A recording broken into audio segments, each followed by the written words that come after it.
What is up, metalheads, addicts of the damned? What is going on? It is yet again another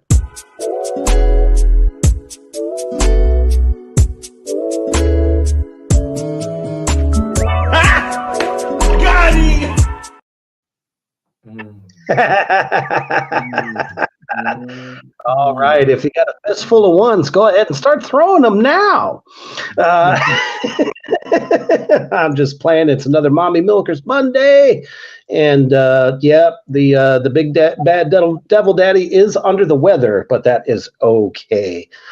You can't keep me down for long, so I do apologize if my voice is a little under par this Monday, but.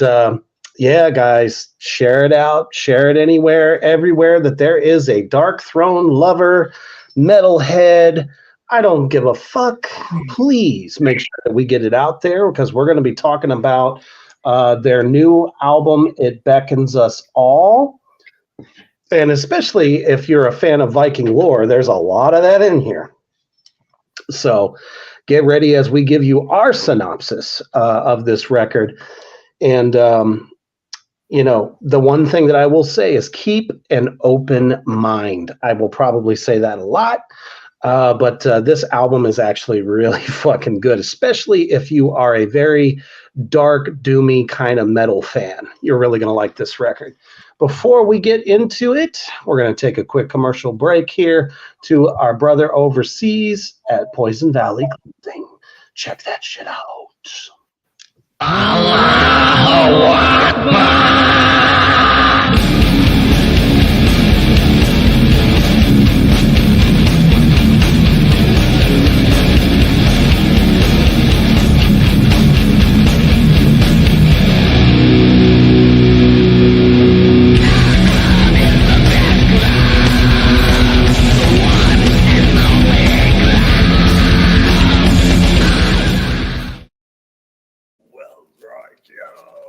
Hell yeah.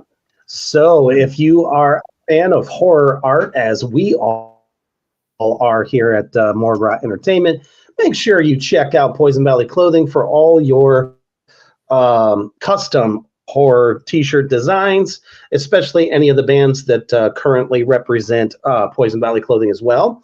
So check them out. I just talked to David recently. He's got some new designs coming up. All different stuff, hoodies, hats, you name it. So get over there on Facebook at Poison Valley. Real quick, let's go ahead and say hello. Mouse Bong. That's awesome. Love that picture. Oh, okay. Mouse Bong shares my problem currently. I'm so sorry to hear that, dear. I know it sucks, but we're going to make it happen. The only bad part was going to dinner yesterday. I kind of looked like I've been snorting about 1 kilo or 2 on my nose. That's just because my skin is sensitive from blowing it. Rebecca, what's going on? Cody, always pleasure to see you, brother. Hopefully the rest of our wonderful addicts will join us here shortly. As we are going to be discussing this whopper of a record.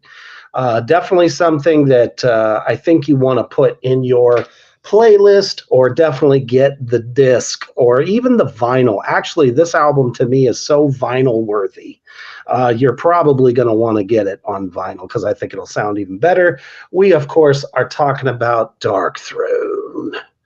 Now, as you know, we all get our metal news from different sources.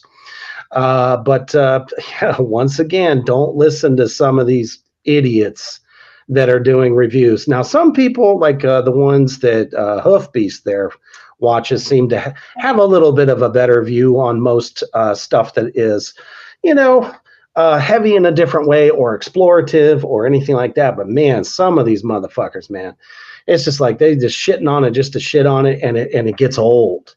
Kyler, what's going on, brother? Good to see you. Hopefully you're doing well. Mousepong. Fenrizzle and Noctizzle. I love it. So I'm going to go ahead and, sorry. Let me hand it over to my brother here, Hoofbeast, to get us kicked off on this awesome fucking record. Yeah, so this record really takes you back to early 80s heavy metal. But to me, this is the doomiest effort that they have made. And in some ways, the album is simple in that the guitar riffs, the drumming is very kind of simple, easy to do.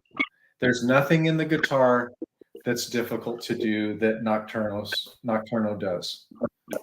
Henry's good, simple, tough drumming hits those crashes and kicks throughout. And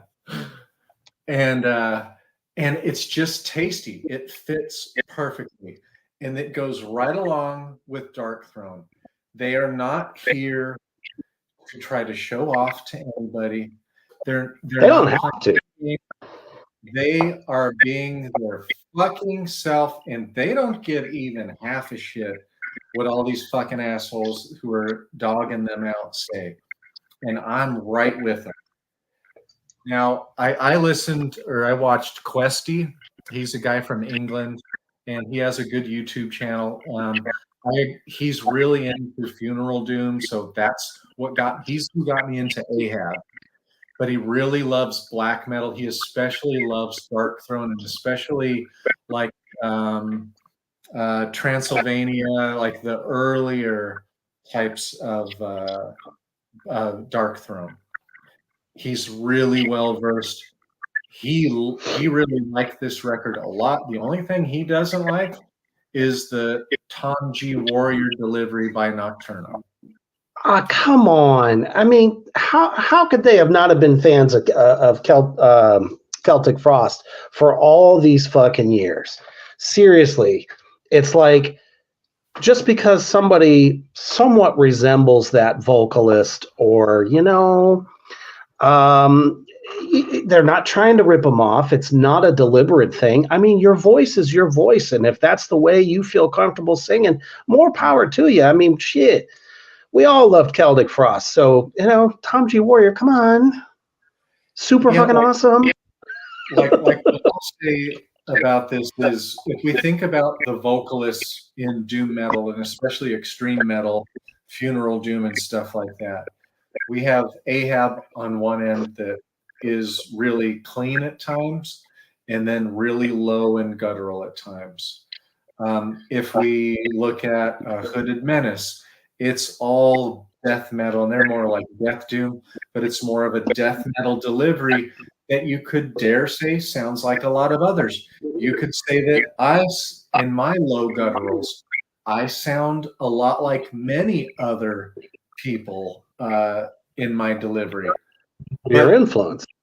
But nobody else, to me, sounds like Tom G. Warrior, like Nocturno. Plus, Nocturno is more grungy, and he's a little deeper and a little bit more like death metal than Tom G. Warrior ever was. So I have no issues with that. The last big point I want to make about this album harks back to it being on the more kind of simple playability. But this fucking album is super textured. They speed it up, they slow it down. They never get to blast beats or anything like that, but they have tremolo picking at time, and it's very doomy, like slow doom, and then it is fucking really slow on 2 of the songs, really slow. And Me Likey, there are 0 songs that are weak on this album. They've experimented with a little bit of like letting kind of chords ring out that are dissonant a little bit in like 2 or 3 of the songs. I've written it down in my notes, but I really appreciate Questy right off the bat used the word avant-garde. And this is what some people are calling psychedelic. It's not fucking psychedelic to me. They're not the same. It's a little bit spacey, but it's mysterious. Yes, it's mysterious and atmospheric. So that's my intro. I have a lot of good things to say about this. I really don't have anything bad to say. Is it a 5 out of 5? I don't think so right now, but I think it's a really, really good album. I will listen to this a lot this year. I don't know if it'll make my vinyl list, but it might. But it's a really good album. For me, I think from typical Dark Throne, this is definitely a step in an awesome direction. And I have always said that the imagery and what a band's typical sound is, no matter how they started. Yeah, I mean they were very black metal, but they haven't lost the elements of their black metal. But this is like what is making black and roll, or even what they call a blackened doom, so much more viable and exciting, because there are so many elements going on in there. To hear them be a little bit atmospheric was fucking fun for me, because it's not just all shred, it's not just all tremolo, it's not just bam, bam, bam, hit you all the way through. It's putting you on this like horror roller coaster all the way through these tunes. Each, you don't know what you're going to get at the next turn. I've said this before, I will say it again. There are so many elements to me from early Merciful Fate, those first 2 records, some of the way that these riffs are done. And then they throw that little tremolo on the end of a riff, and I'm just like, holy shit, what a way to get to the next bar. And that's where you're getting your black metal shot. Personally, I absolutely love his voice, whether it's clean or it's the gravel pit, because they have a really good marriage between the two.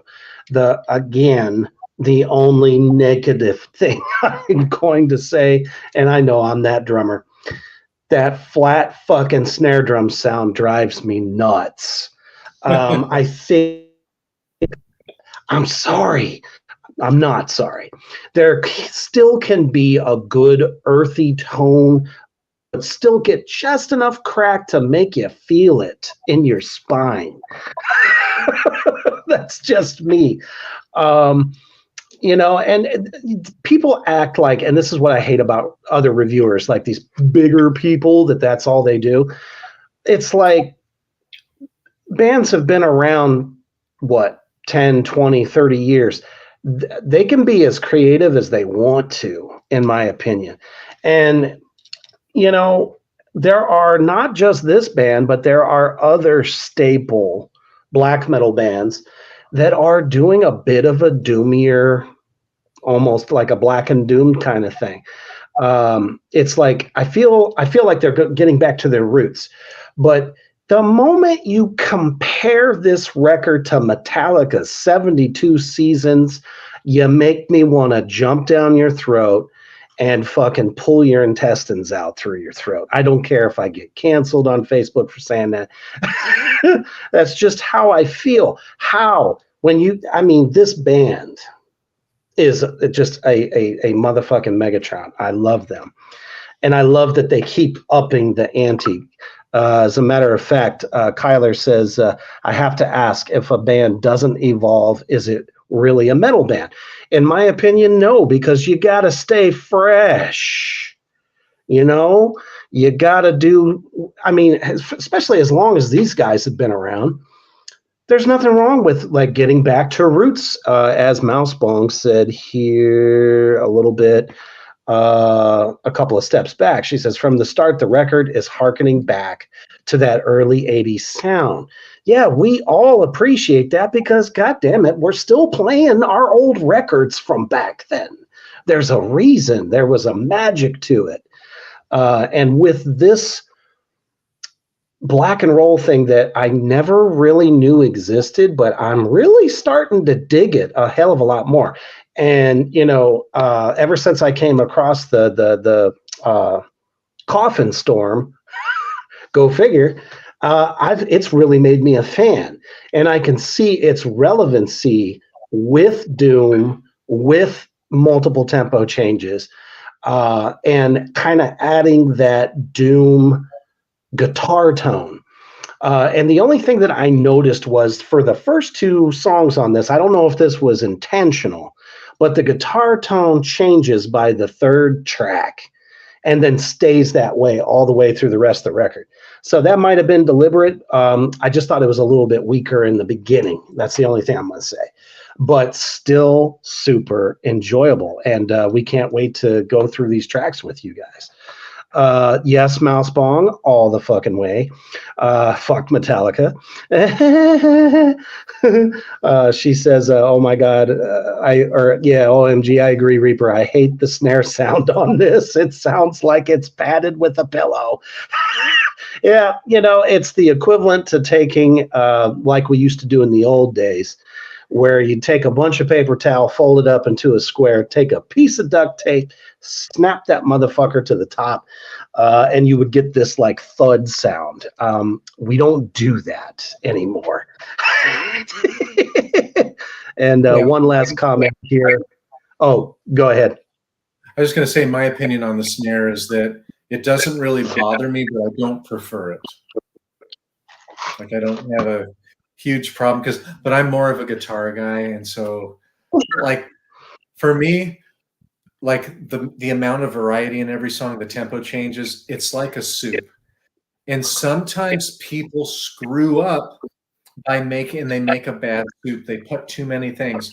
Let me admit to a bad soup I made for my poor daughter in Portland. She's 29 now. She was, I think, 8 or 9 years old. Mom was gone, and I had to make dinner that night. And so I made, it was canned vegetable soup with macaroni and cheese. Ooh. And then I put butter rice-a-roni in it. And then I added veggie dogs that were cut up. That was a terrible combo. She's never let me live that down. The poor thing was so sweet. But the analogy I'm trying to make is one thing that I think Darkthrone is masterful with on this album is there's so much variety. They're twisting and turning and taking you different ways. And it fucking, to me, it fits seamlessly. It has the same character throughout, but they give you enough variety so that the gum doesn't go stale after 2 minutes. That gum stays with flavor the whole fucking time through, in my opinion. Yes, absolutely. Cody says, evolving and being creative is what metal is about. If everyone did the same old shit, it would die quickly. Agreed. Unless you're Slipknot. Totally fuck I've it up. got a comment to that because I will give you guys 2 examples to me that really haven't evolved much, and that is Cannibal Corpse, fucking amazing, and Marduk, fucking amazing. On their tail a little bit with Victor or Victoria, that album in 2016. That one wasn't in character, but like they really haven't tried to experiment a whole lot. but every fucking album that comes out, I know it's going to be really, really good.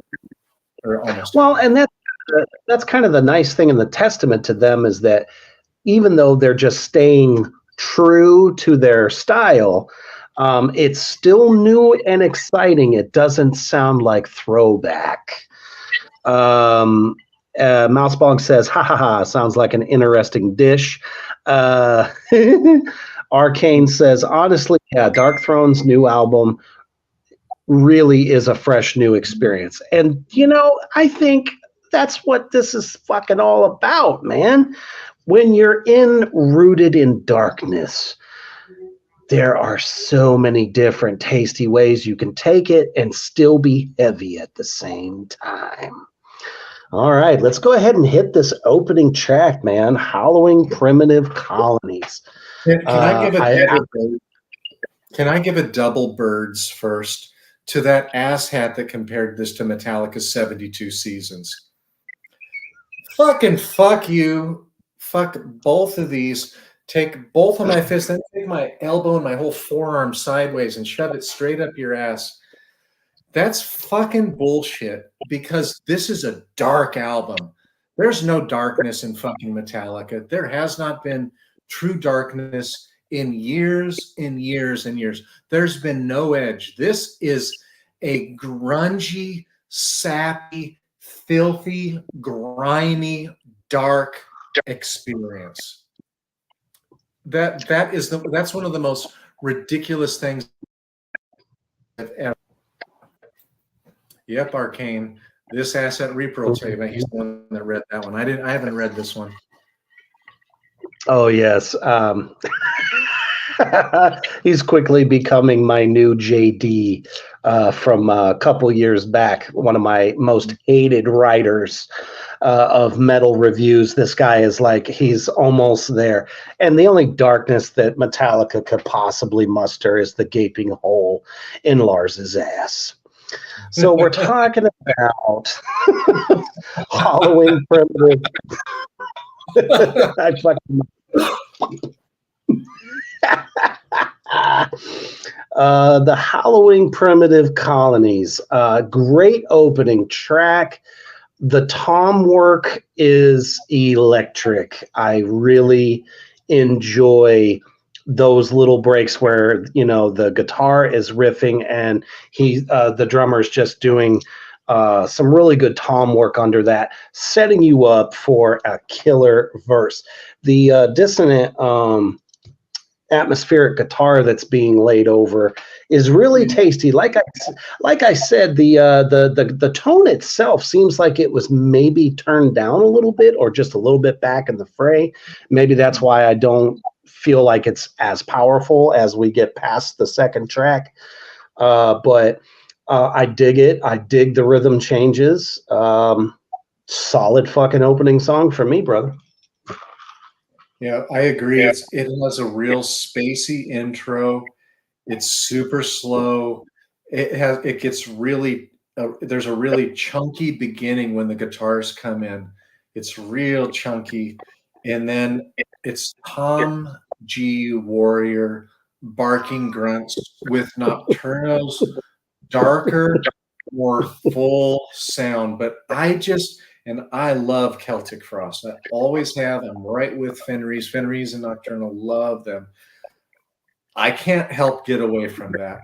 But yes, they've put their own taste and they've upgraded Tom G. Warrior. Like, if you guys haven't listened to Celtic Frost that much, or Triptychon is amazeballs. I fucking love them. That's who he decided these days. Yeah, that's who he decided to make a band for after Celtic Frost. And oh my gosh, one of their albums has made my vinyl list that I will portray up on the walls. Hopefully, when I move in about 2 weeks. But this song's really good, and yes, that there's this slow ringing power chord that is dissonant, and the tone is different. I think, well, they don't really play live, so he may not even have a preset on like a stomp that he could just hit, and where he has everything kind of geared to have that tone and to take the gain down a bit, but still have enough mids to kind of drive through and hold that ringing out sustain. But it's really, it starts out similar. I feel like it's appropriate though. It fits really, really well, layering wise. But I mean, even with that crazy little sound in the beginning of the song in the intro, I just absolutely dug it. Oh, hey, what's up, Johnny? Good to see you, brother. Appreciate that shit. He says, I just want to take the time to thank you both for your amazing shows. Well, hey, we appreciate you, brother, for, constantly viewing and partaking. Hopefully we'll open your eyes to this record, because I think this one's right up your alley, to be quite honest. Johnny's like a really big, old, like 80s metal fan, as well as a lot of punk and stuff like that. This is in your wheelhouse. If you haven't gotten down to Dark Throne, especially this record, I think you would dig it. It's really cool. It's got really good old flavor. But I love how everything is clean on this record as well. You hear everything pretty well. Even the bass. I mean, it's not super in your face on this track, but you can hear it clearly. And I dig it. Well, I'm glad you brought that up, because there are some tracks where I'm really reaching to hear the bass, and then some it's clanky and I can hear it. Yeah, that is one of my criticisms of the album. Like, I would have brought the bass up, even on the ones where it's pretty prominent. I would have brought it up even more, because it'll fill out that sound even more. Oh, absolutely, Johnny. Especially if you have Spotify, just look up Dark Throne. But I'll send you something. No worries. Hey, I will be right back. I got to go get my charger. I'll be right back. My computer's back tonight. So no worries. No worries. I'm gonna start on the second track, Aeon 3. I don't know what people think when they hear or read a track title such as that. I mean, in my mind, I'm thinking this is going to be a little spacey. And who the hell doesn't like that? I mean, all the motherfucking Pink Floyd lovers out there have gotten down to the Floyd in the past and shit that's very spacey, kind of out there. And I feel like this track gives us a little bit of that spacey feeling.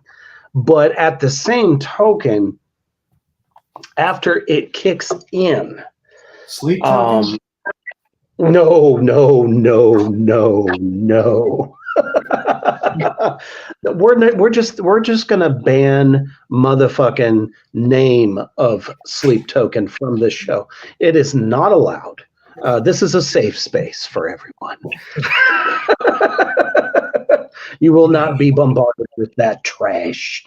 But as it kicks in, like I said, again, the drummer is bringing a fucking awesome tom fills. I cannot stress this enough. I love what he's doing there. It's not typical, and it reminds me a lot of Nico fucking McBrain. And don't anybody out there tell me that doesn't make you think of some of those legendary tom fills that Nico was real famous for. He's not afraid to move around the kit. Even in a stoner or black and roll setting, you still can pull off some really cool rhythms. And I like the way he does that and how it flows with Nocturno's guitar riffing. And then again, kicks right in.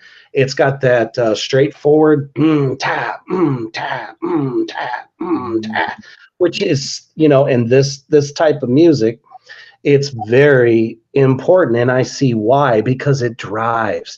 And one of the things I really dug about this second track is the little gallop, gallop, gallop, tremolo, tremolo, tremolo, gallop, gallop, gallop, tremolo, tremolo.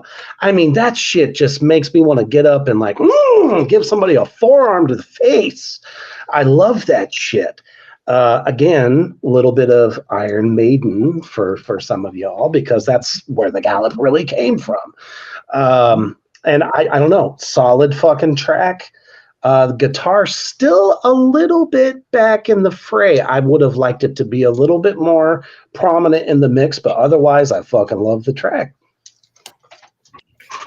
Yeah, the first word I wrote for this track, Aeon 3 was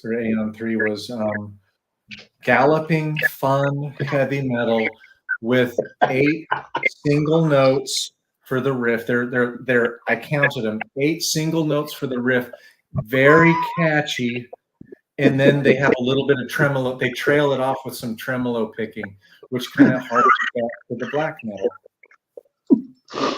Oh my God. Cody says, one last time, Sleep Token and DJs. And then we'll lay it to rest, hopefully. Unless you want to get Hoof Beast on a tangent, then you can bring it up.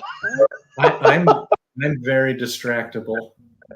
Like for this. So I wanted to, Mouse Bong, I'm ready to tattoo you sometime. This is what I drew up. I did a neck drawing the other day or yesterday. Yeah. And this was the tattoo I did. Neck. It's a really nice devil lady. Okay, that's my sidetrack for now. No worries. It's really galloping in the beginning. It's fun heavy metal with 8 single notes and then tremolo picking. It has some spoken vocals in there that I like. But at the 239, 240 section, it gets slow and doomy with chugging. And then Fenriz is kind of, I call it silly. It's silly kind of power metal vocals. He brings this in a couple times in the album, which this is what is the prominent thing in Coffin Storm. Yep. But I'm kind of glad he brought that in, because all kinds of second wave black metal use this kind of power metal war kind of chanting. And then toward the end of this song gets really fucking slow. And me likey, very tasty. And I think it's super deserved, because while you were getting your charger, I was telling everybody that with a title such as Aeon 3 or Eon 3, it almost kind of gives you this spacey kind of idea. So musically, going into that direction, and I cited Pink Floyd as a prime example of this, that it was so appropriate, even though it had a good, fun metal vibe all the way through. But damn it, when you drop the bottom out like that, it just brings a whole new dimension that's like, oh, it's that release that we were looking for. It doesn't have to be super fucking fast. That's why they did it slow.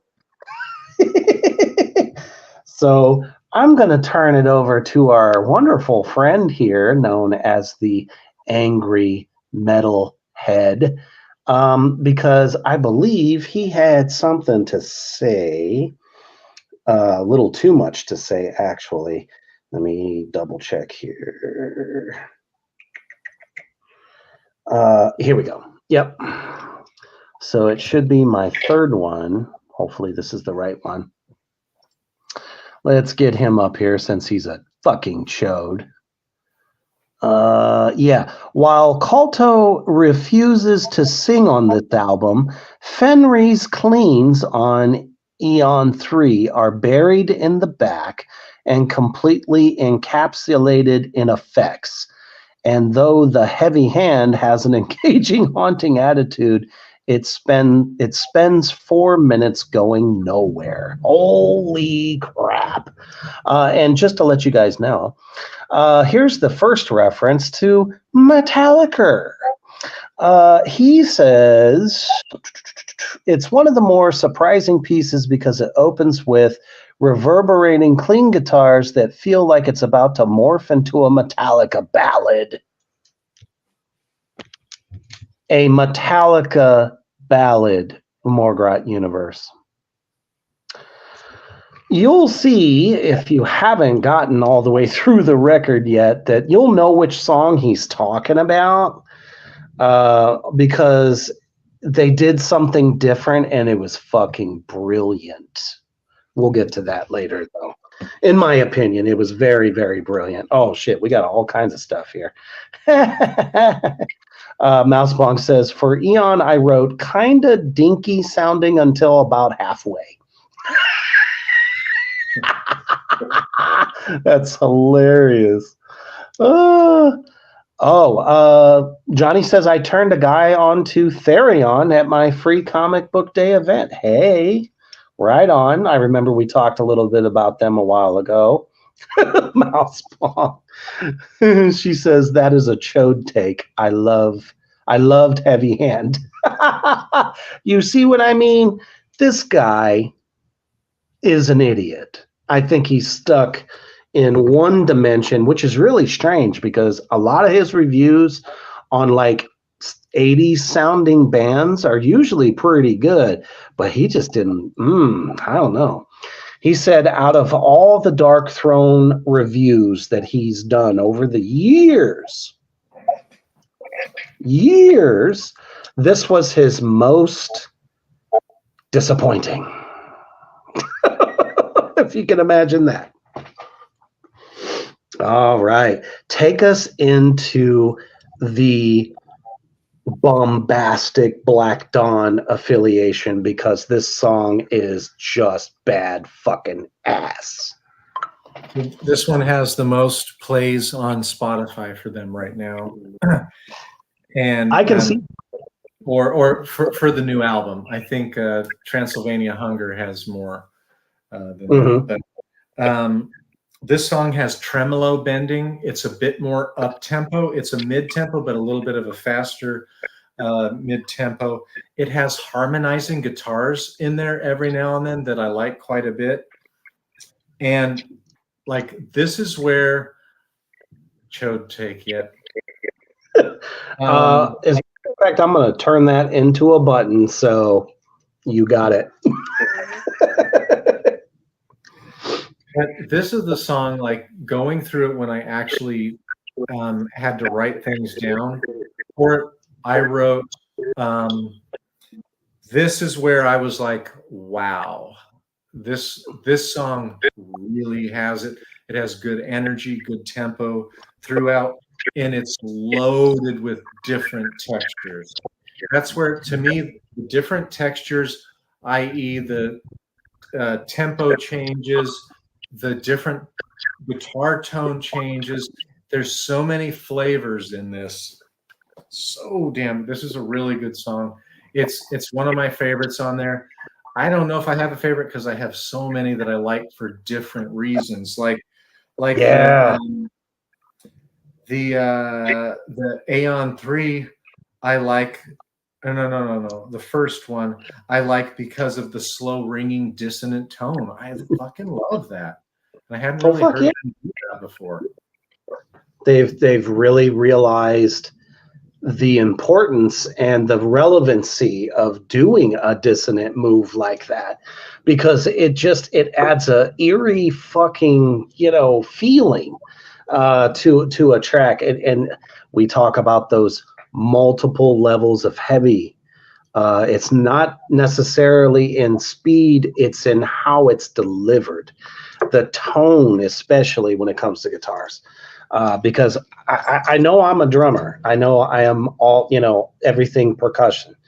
But at the same token, I have the ability to recognize different styles of riffing and why they're important and how it can just make a song that much better. With obviously this is the standout track because it's power personified. And this is my point. The guitar riff, the tone in this song puts it right out in front of your face and you're getting hammered. Mm-hmm. Not by your favorite liquor, but by the fucking riff. Mm-hmm. And it's so chunky. Oh, I absolutely love it. I was just like, holy crap, All right, let's move on through. Next up is an instrumental. So Oh man, yeah. And in that moment, I knew the answer. Like This to me, one didn't lyrics at all. yeah, I love that title. It really brings out my curiosity. Reaper needs to be topped off. It really brings out my curiosity. So this instrumental track is doomy and, dare I say, dreamy, atmospheric. And then it's odd. It has really odd kind of single notes in it.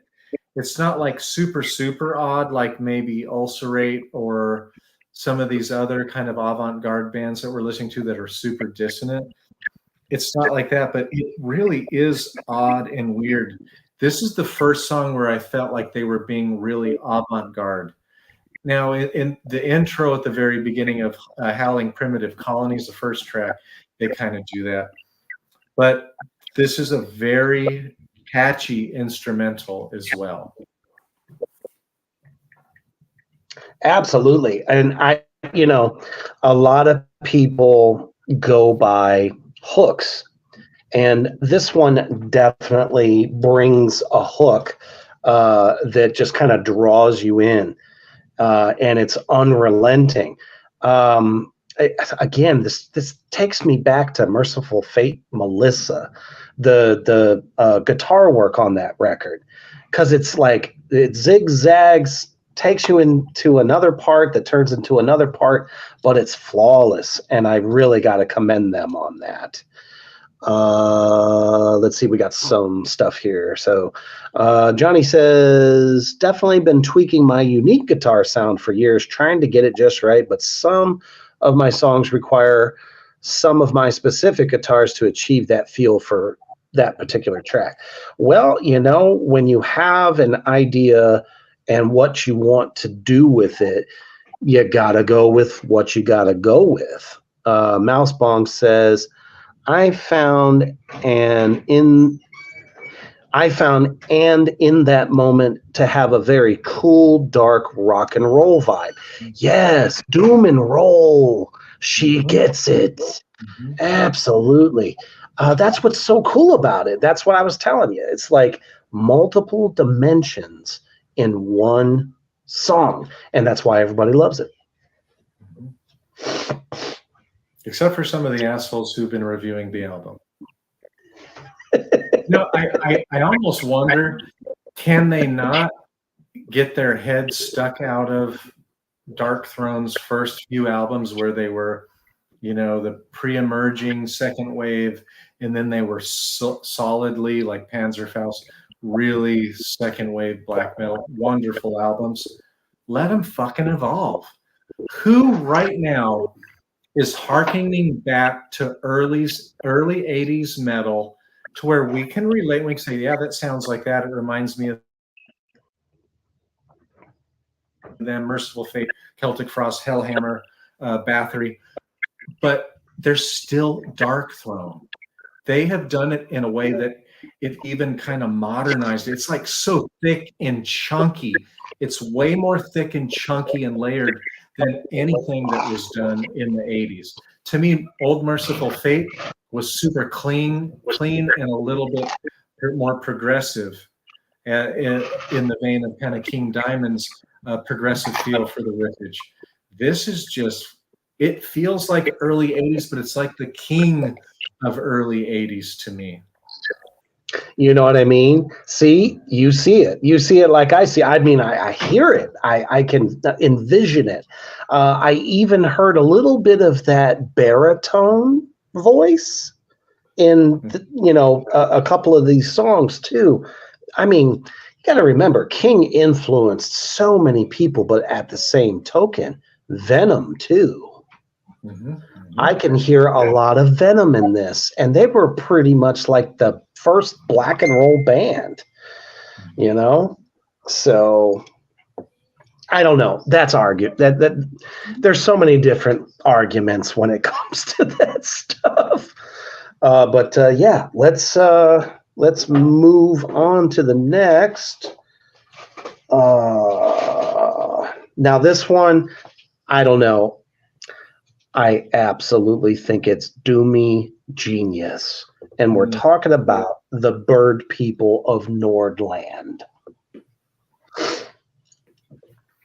And here is the bird people of Nordland. I don't know if you can see it real well, but it's this insect-like, and this theme is throughout the CD. There's other drawings of this kind of alien, kind of bird person, bug person. It's really creepy. It's real edgy. It reminds me of this fucking album, big time.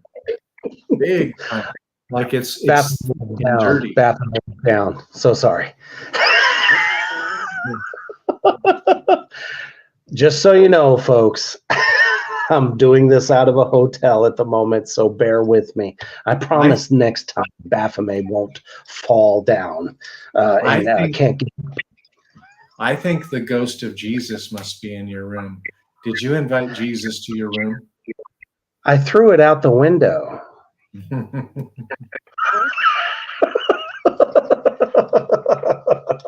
No, it's all good.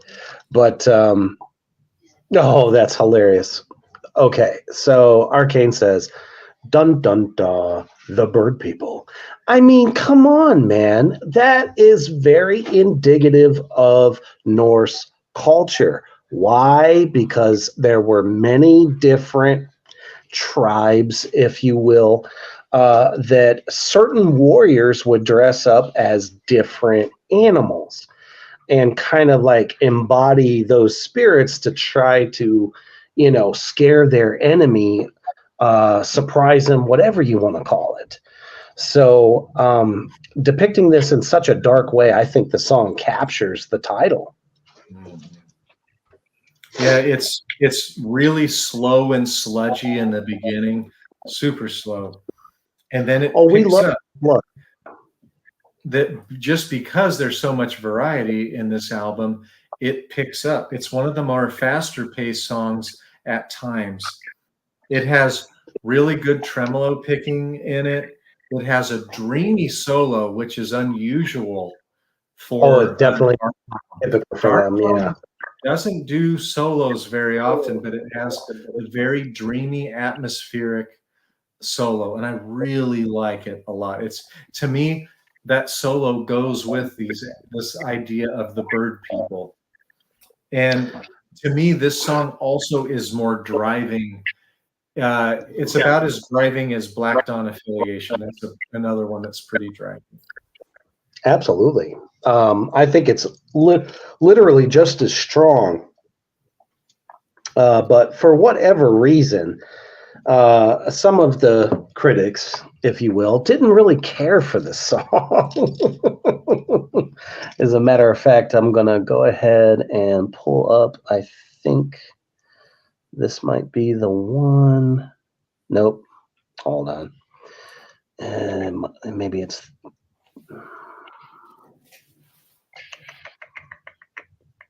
That's the one that talks about the lost pines of the lone pines of the lost planet.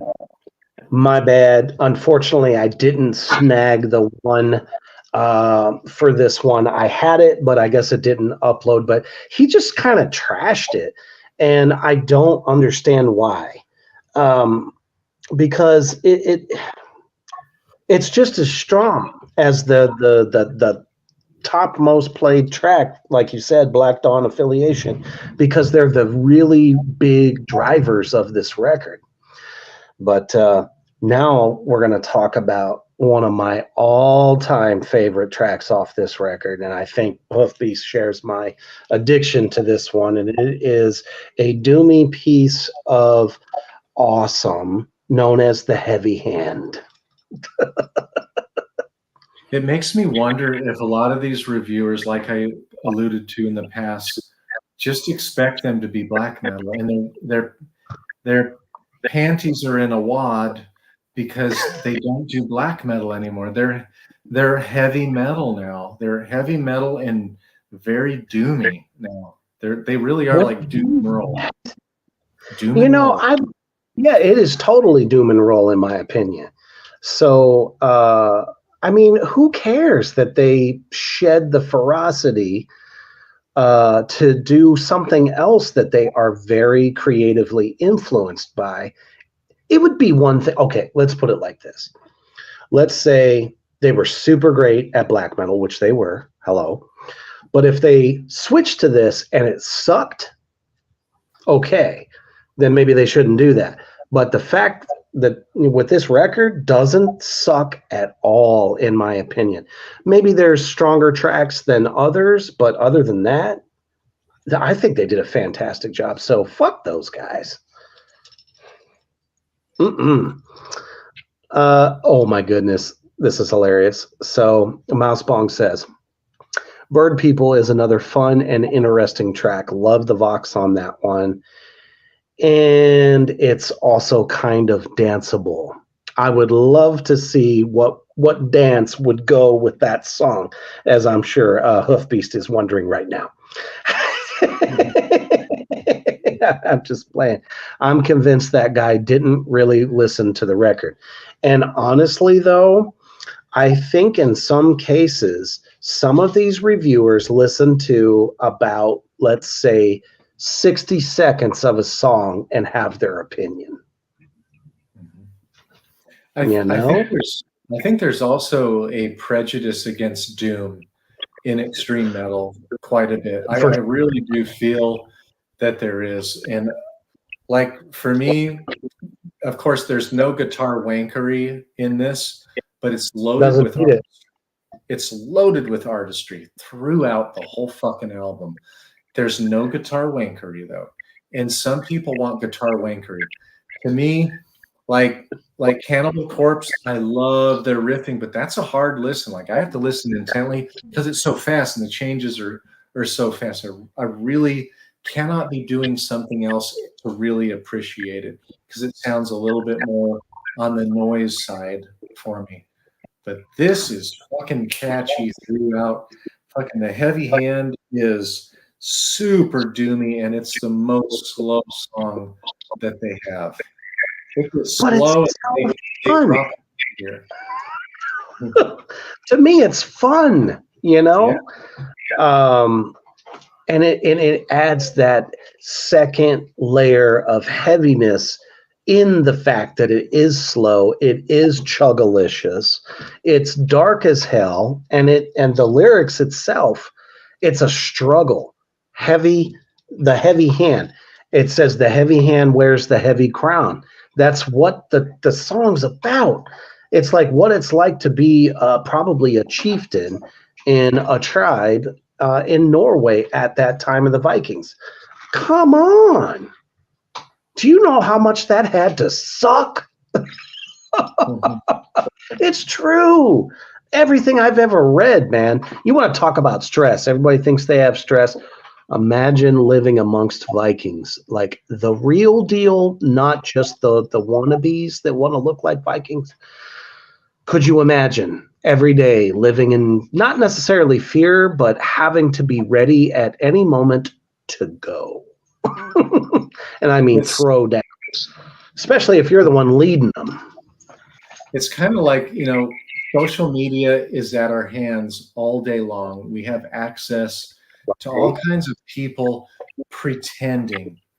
There's so many pretend tough guys, and there's one in our country who does nothing but pretend that he's really tough. He has a really little mouth, but it's really noisy, and he uses it all of the time. And I don't think that guy's ever been in a fist fight. He's never. I think I know. He's never done anything fucking tough in his whole life, and he's not the only one. There's a whole bunch that just pretend that they're fucking tough. Like I went to Ranger school over 30 years ago. That was fucking hard. And it teaches you something. If you get in a long fist fight or you're doing Brazilian jiu-jitsu and you got to roll for an hour with people, that's fucking tough. You want to fucking quit all the fucking time. And if you don't quit, then you're fucking tough. And to me, to live back in those Nordic times in Norway, fucking cold, and to where you had to rule with the heavy hand. You had to fucking walk the walk. It's kind of like being in a wolf pack. As soon as the alpha shows weakness, they're fucking down. They're looking for a way to dethrone that motherfucker. And I think this song encompasses what that feels like, because there's always somebody, and we know folks around us all the time talking shit behind our back and being the leader of a tribe. Holy shit balls. Could you honestly imagine what that was like if a coup formed and wanted to take your ass out? It's like, what would you do? So I feel it in the riff. Arcane says, yeah, imagine just one day while farming, a whole gang of Vikings show up from like 5 ships with axes, shields, torches, ready to burn it all down and go to town. Exactly right. You know what I'm saying? Mousebong says, if I were in the Viking Age, I'd become a leader by finding all the men that had a domination kink and making them my minions and soldiers. I knew you were going to take that into the dimension. That was hilarious. I absolutely love that. Mousebong is fucking awesome. Where the hell is Babylon's son? Dude, his kids might have a thing on Monday nights. That's what he had told me in a text. That and his drum lesson is on Monday nights. Yeah, I mean, I can't say anything wrong with that, because I am a fan of people that study their craft. So Arcane says, yeah, people don't realize how long a 5-minute fight is. 5 minutes can feel like 30 minutes when you're fighting like hell. It's hard to fight a real 5 minutes, 10 minutes. You absolutely. I mean, okay, when I was doing collegiate wrestling, and I mean real wrestling, not WWE, put them over for a suplex. I'm talking about grapplers, where every second counted to keep your shoulder from going down to the mat. You didn't have to have both shoulders down. You just had to have one. And you are trying to push up on some dude that is on you, trying to push your shoulder to the mat. Man, it is exhausting. And I did that shit for a long time when I was in school. So I don't think not even 30% of America to today could do that. Let's be real. Wrestling is no joke. Being on the football team of a good football team, and you got to do Miamis at the end of fucking practice. Oh man, like that shit that makes you want to quit. And there's so many fucking wimps these days that project how tough and manly they are. But if you really know them and you look at their fucking lives, they're not fucking tough at all. They're fucking weak. They just project bullshit and they get dumb fucking people to believe them. Right. That's why I always say, what is the use of having all those muscles if you can't use your strength? Mm-hmm. Strength doesn't come from muscle. It comes from heart. And that is the Viking way.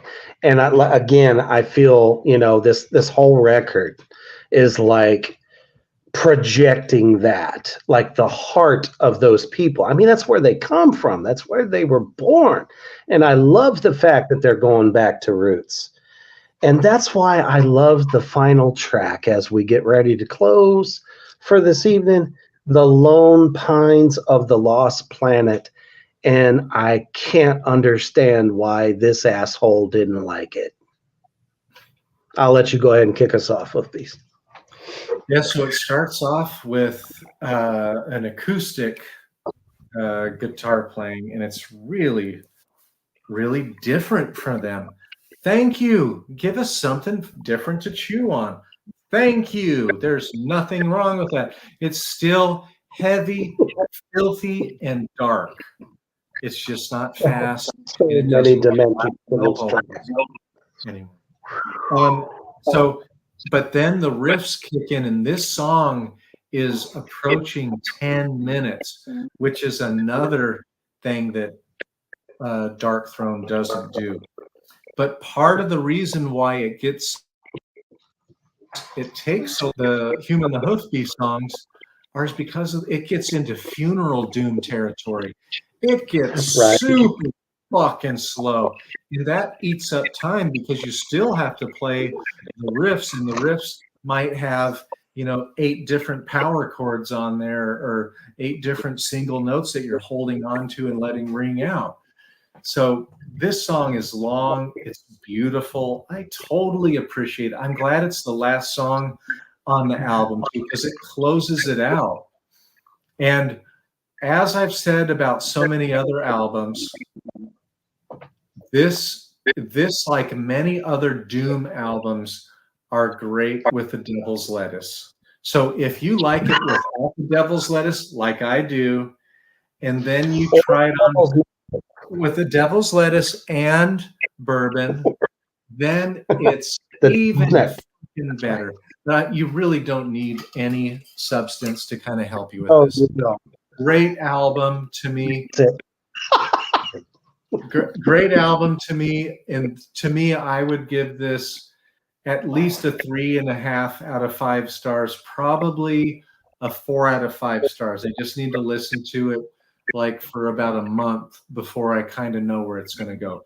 Right now, this album will make my top 10 albums for the end of the year. So there's been a fantastic conversation going on between Arcane and Mousebong. So let's cue in real quick before I give my final synopsis. Arcane says, especially when most people nowadays don't even have the confidence to fight fair anyways. Nowadays, you just try to fist fight. You're dead anyways from the start.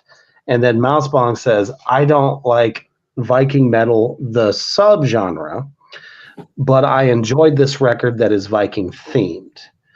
And then Arcane says, so Mousebong, how do you feel about pirate metal? Oh boy, where is this headed? And then Mousebong says, away from me.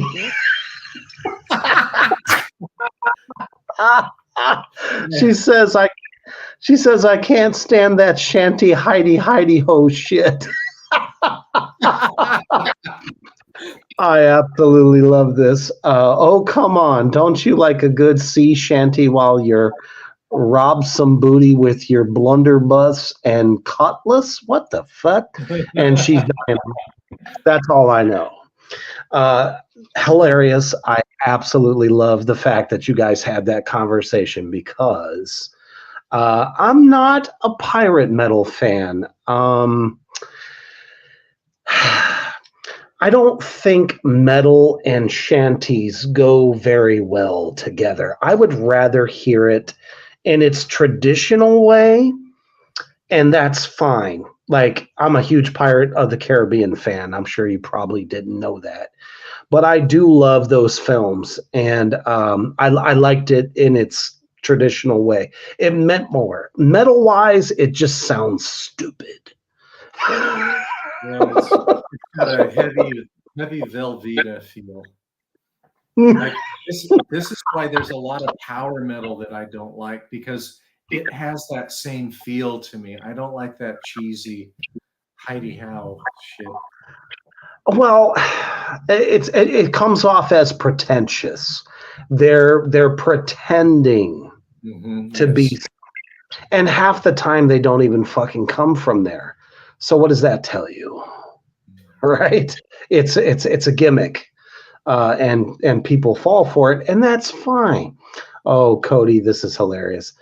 He says, "Hey, you're a fucking wanker" is now stuck in my head, and now everyone is dying. Okay. I know. She says if people start rowing in the pit, I'm out of there.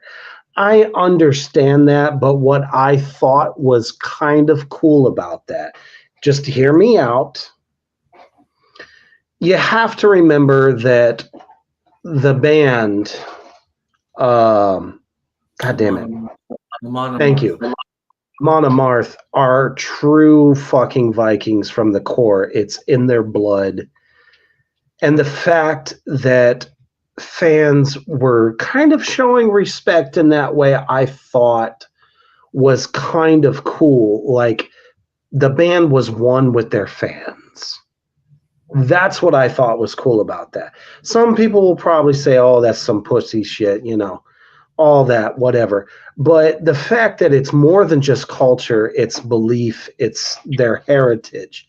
So I just kind of thought that it was cool that fans would even think to do that.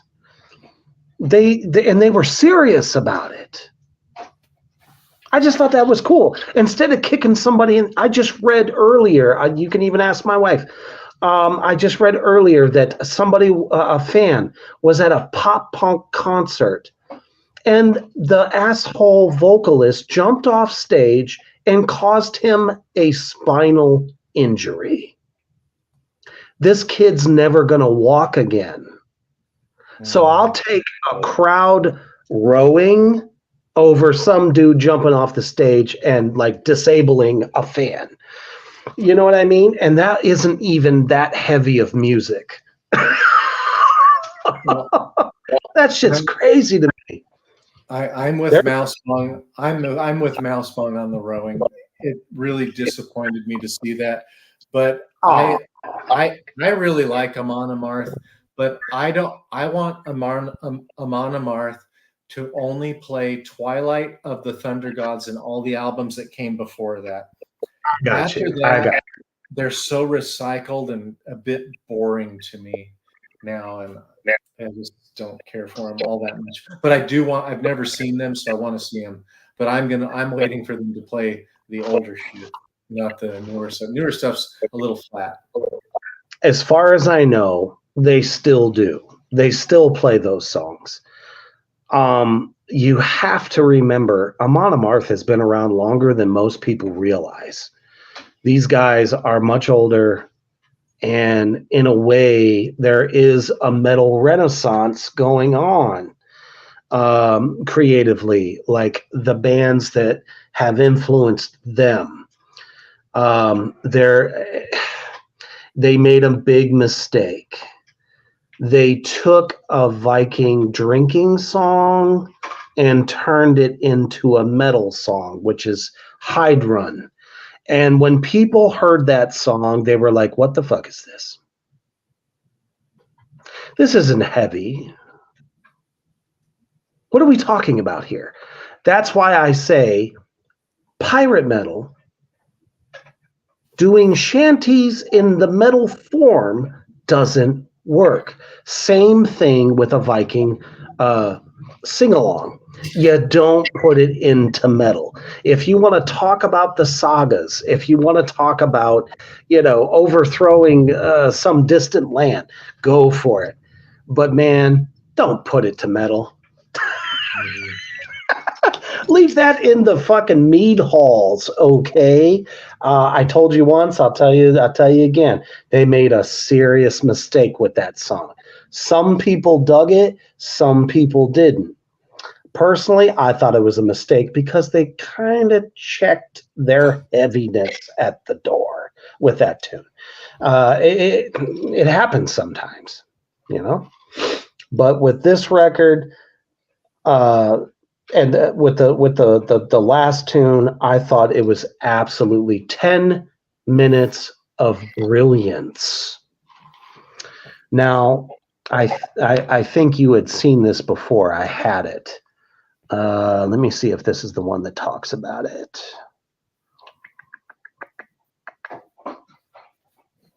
Is this the one? Ah, crap. Hold on. It might be the last one. Oh, here we go. So our little buddy, he's not a buddy, by the way. The Angry Metal guy says the 10-minute closer, the Lone Pines of the Lost Planet provides other interesting guitar movements, specifically the midsection harmonizing work, which also continues to evolve as it goes. It's one of the more surprising pieces. It opens up with reverberating clean guitars again, that sounds like a Metallica ballad. It fails because it has so many worthless sections that drag it out unnecessarily. Plus, I swear to God, Cautel says, sucking on hydrothermic chimneys.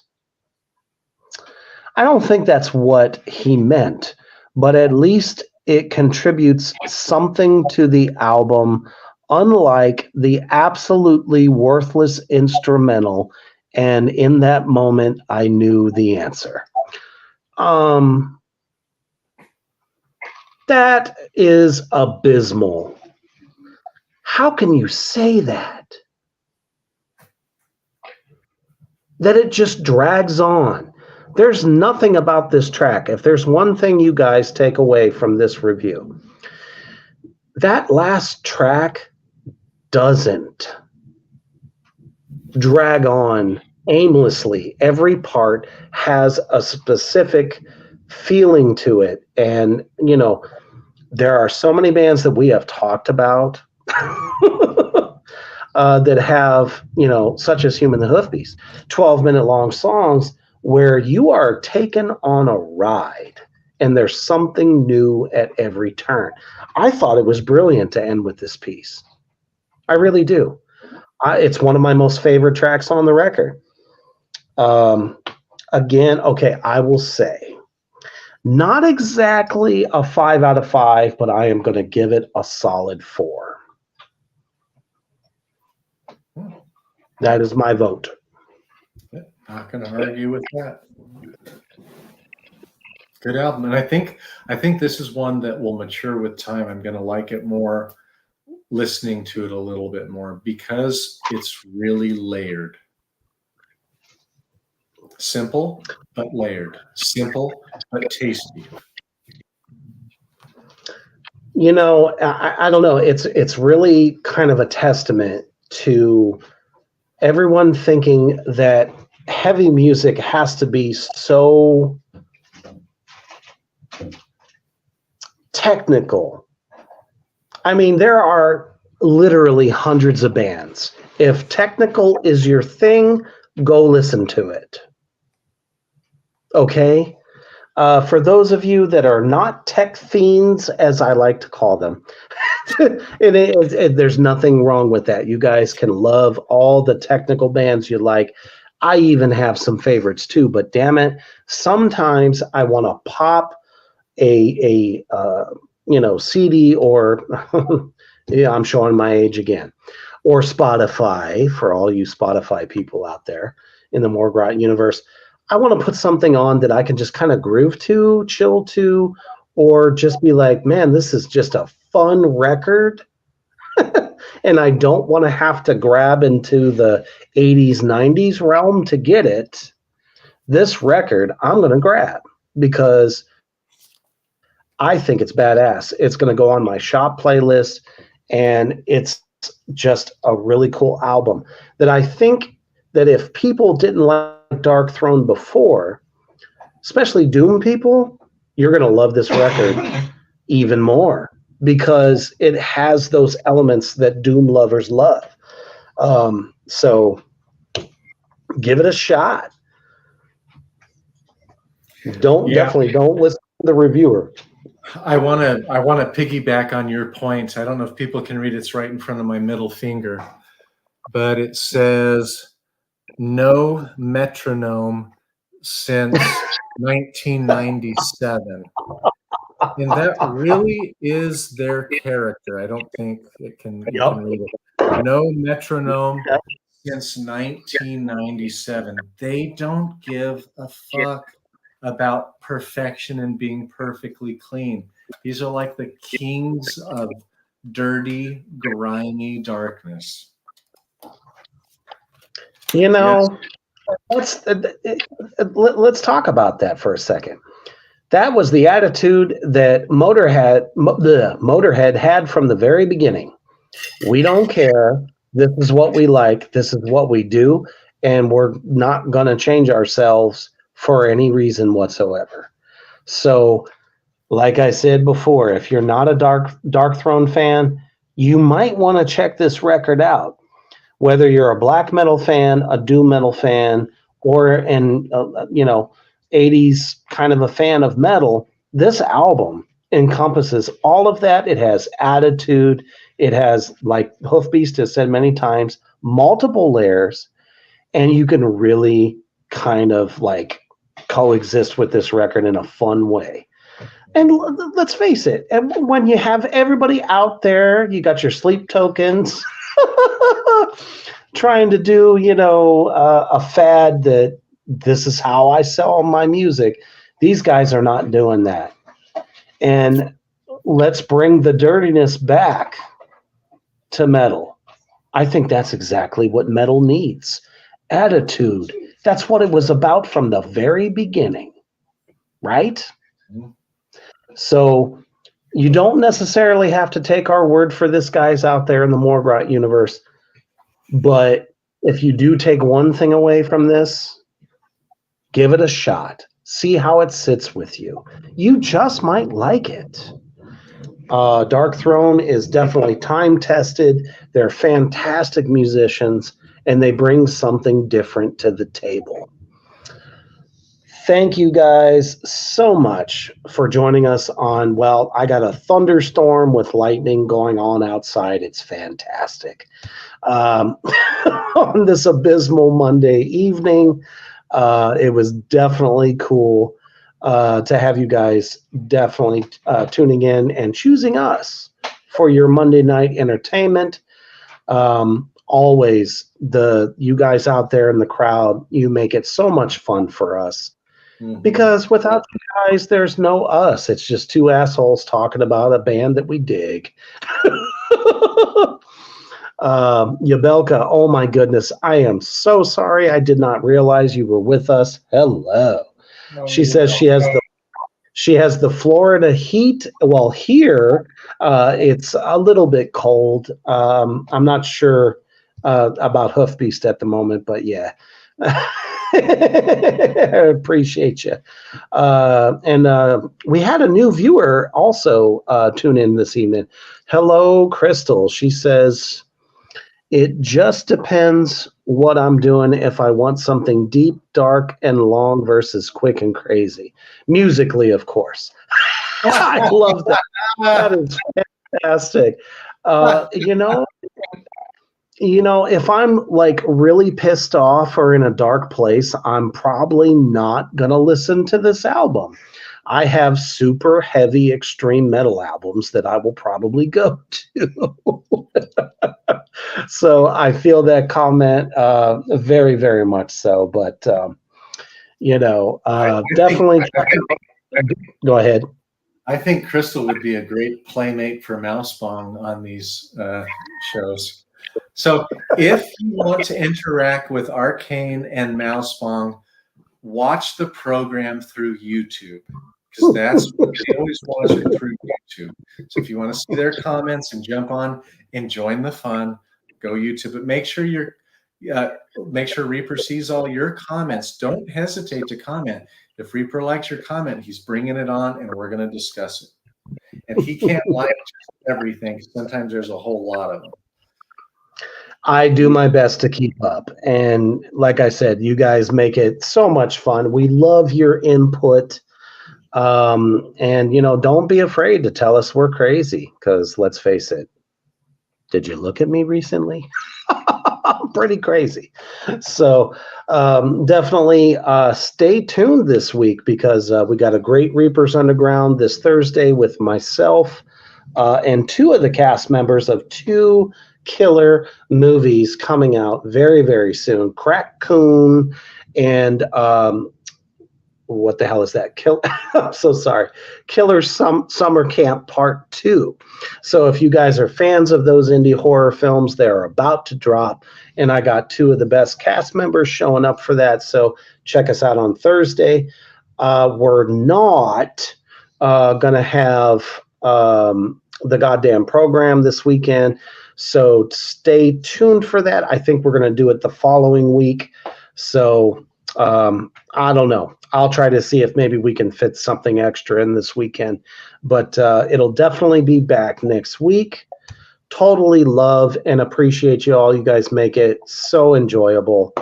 And hopefully, we've given you guys some knowledge and a reason to check out this record. It is Dark Throne. It beckons us all, and it's definitely a fantastic effort. So if you guys are getting ready to, go to work tomorrow, such as ourselves, and you want to give the boss the finger, you must always remember to stay heavy.